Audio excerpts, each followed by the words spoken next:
Dando prosseguimento no nosso curso Eletrotécnica Básica, aula 252, módulo 18. O assunto: o que determina a capacitância de um capacitor?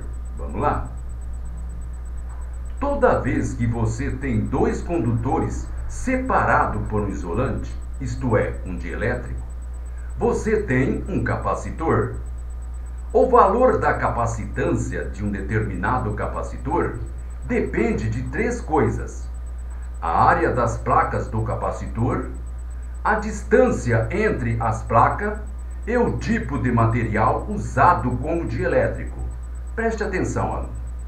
O valor da capacitância de um determinado capacitor depende de três coisas: a área das placas do capacitor que se faz em frente, a distância entre as placas e o tipo de material usado como dielétrico. A capacitância, ela está diretamente relacionada com a área das placas que se faz em frente.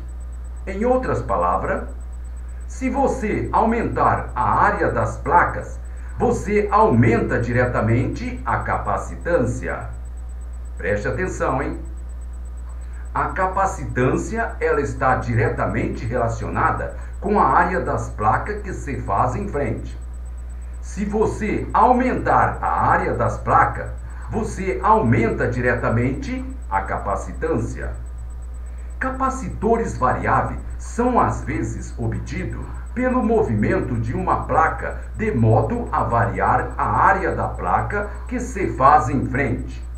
Da mesma forma, os fabricantes de capacitores podem obter um alto valor de capacitância numa determinada área, ligando um certo número de placas em combinação, de modo a obter maior área das placas.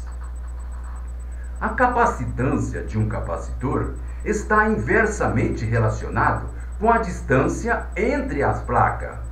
Preste atenção. A capacitância de um capacitor está inversamente relacionada com a distância entre as placas.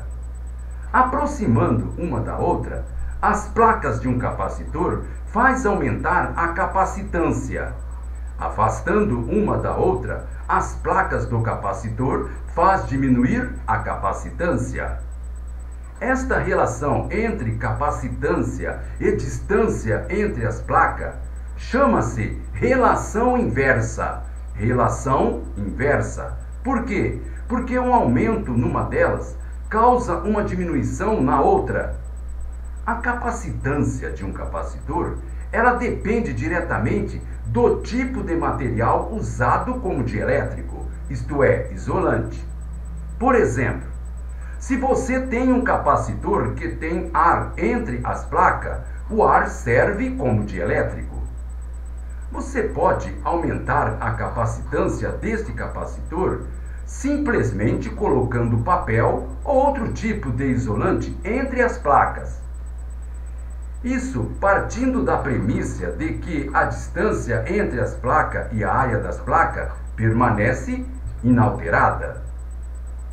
Muito bem, pessoal. Com isso terminamos esta nossa aula. Então, até a próxima.